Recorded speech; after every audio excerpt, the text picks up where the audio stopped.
आश्रम पर पहुंच चुके हैं बेटा राम। ठीक है गुरुदेव, अब आप तनिक विश्राम कर लीजिए। ठीक है बेटा राम। आश्रम पर पहुंचते हुए शाम हो गई। गुरुदेव आश्रम पर विश्राम करने लगे और दोनों भाई गुरुदेव के चरण को दबाने लगे। बहुत रात गुजर गई। गुरुदेव ने कहा, बेटा तुम भी विश्राम कर लो। बेटा बहुत रात व्यतीत हो चुकी है, अब आप भी दोनों भाई मिलकर विश्राम कर लो बेटा। जैसी आज्ञा गुरुदेव।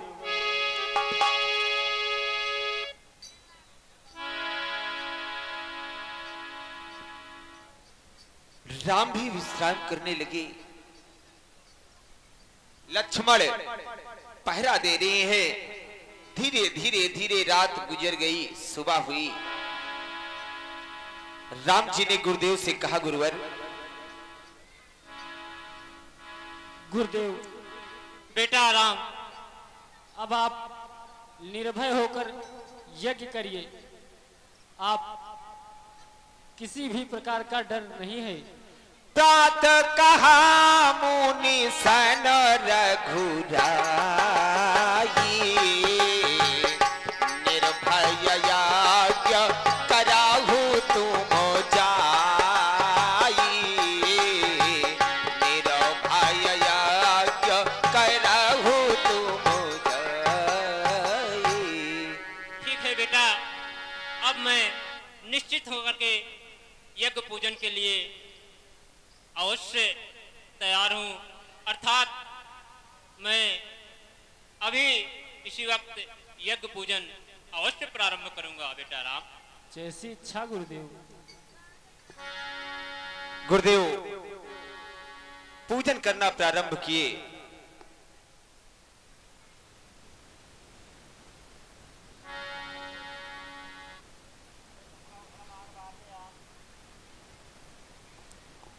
गुरुदेव ने यज्ञ प्रारंभ किया। ओम नमो भगवते वासुदेवाय नमः। ओम नमो भगवते वासुदेवाय नमः। ओम नमो भगवते वासुदेवाय नमः। गुरुदेव यज्ञ प्रारंभ कर दिए। राम ने लक्ष्मण को बुलाया, कहा, भैया तुम पूरब के गेट पर लग जाओ और मैं पश्चिम के गेट पर लग जाता हूं, क्योंकि निशाचर किसी भी गेट से आक्रमण कर सकते हैं। भैया लक्ष्मण, मैं नमो पूर्व दिशा में लग जाता हूं वासुदेवाय और आप पश्चिम दिशा में, नमः। क्योंकि यहाँ पर निशाचर कब आ जाएं कोई भी पता नहीं है। क्योंकि सज्जनों राम जी को मालूम था कि पश्चिम वाले गेट से ही मारी जाएगा।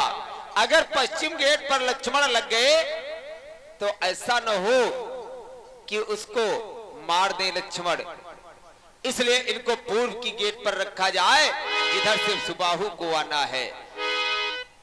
ओम नमो भगवते वासुदेवाय नमः।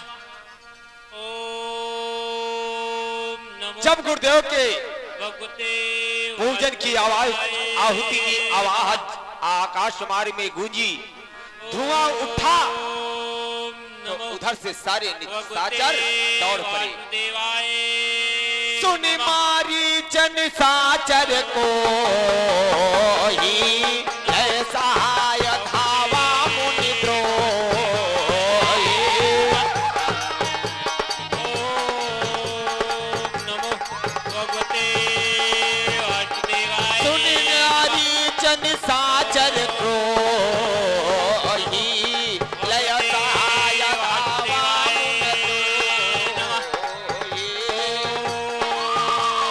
नमो भगवते वासुदेवाय। पावक सर सुबाहु ते ही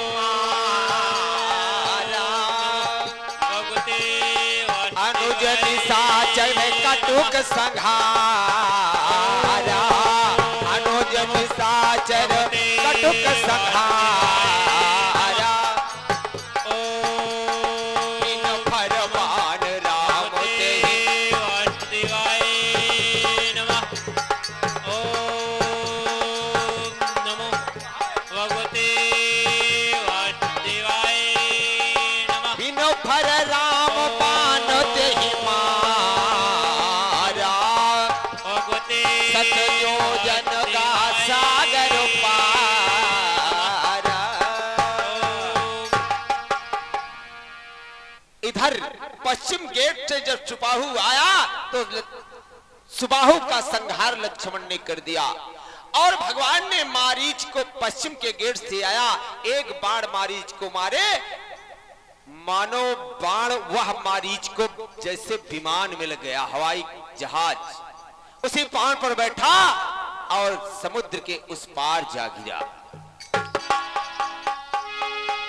गुरुदेव ने कहा, बेटा राम, आज आपने मेरे यज्ञ को सफल बनाया, और आज से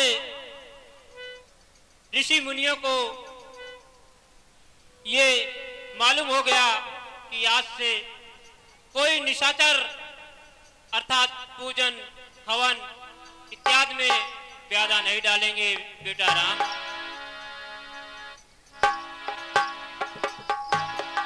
गुरुदेव आप ठीक कह रहे हैं। अब से कभी भी आपके पूजन में कोई भी समस्या नहीं आएगी। हाँ बेटा राम, चलो बेटा विश्राम करते हैं बेटा। जैसी आज्ञा गुरुदेव।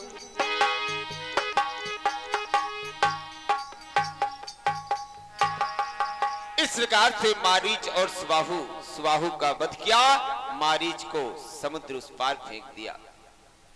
इधर महाराज जनक अपने राज दरबार में विराजमान है।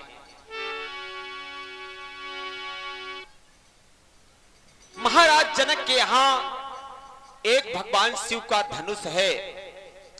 वह ऐसा विशाल काय धनुष है कि उसे कोई भी योद्धा उठा नहीं सकता, तिल भर हिला नहीं सकता।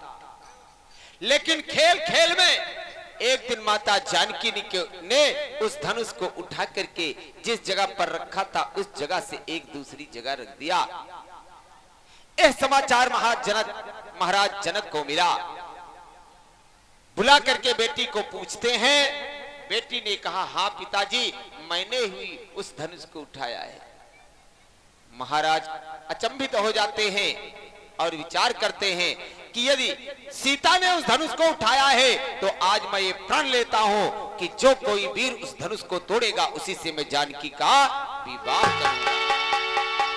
महाराज जनक राज दरबार में बैठे हैं।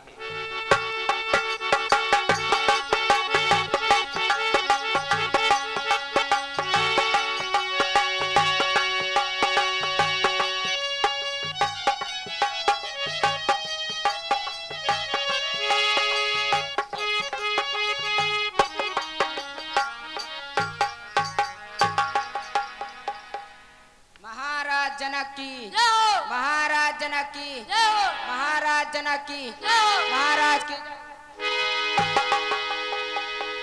मंत्रीवर, इस राज्य का क्या समाचार है? महाराज, इस राज्य का सब बहुत अच्छा समाचार है महाराज। प्रजा आपकी जय जयकार कर रही है। ऐसा ही होना चाहिए।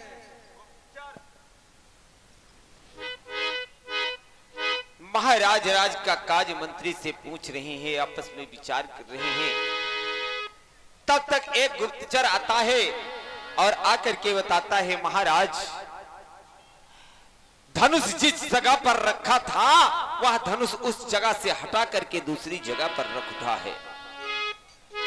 महाराज, जो धनुष जिस जगह पर रखा था वह धनुष दूसरी जगह पर रख उठा है। क्या कहा गुप्तचर? जो शिव धनुष था वो उठाकर दूसरी जगह रखा है। जी महाराज। महाराज जनक ने कहा कि शिव पूजन के लिए बेटी सीता नित्य प्रति जाया करती है। मंत्रीवर, उसे बुलाओ, उससे जानकारी करो, कहीं उसने तो मंत्री उस वाह, धनुष पे कुछ नहीं किया। बेटी सीता प्रतिदिन शिव धनुष के पूजन के लिए जाती है और तुम बेटी सीता को बुलाओ, मैं उनसे पूछता हूँ।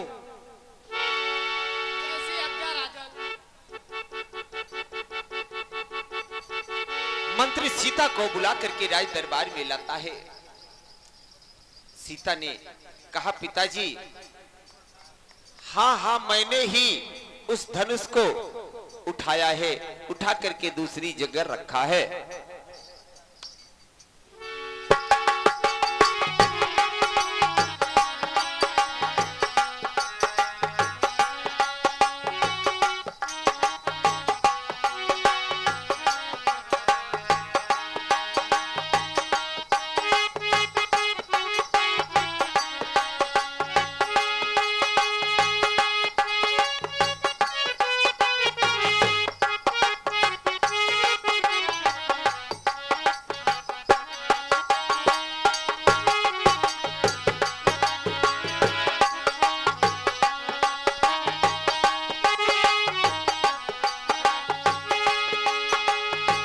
पुत्र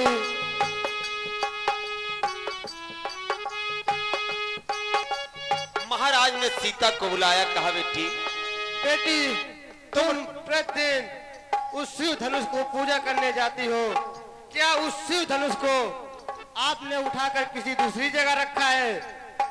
हाँ पिताजी, आपने ठीक ही सुना है, उस शिव धनुष को हम ही ने उठाकर दूसरी जगह रखा हुआ। ठीक है बेटी, तुम राज दरबार जाओ। महाराज ने विचार किया,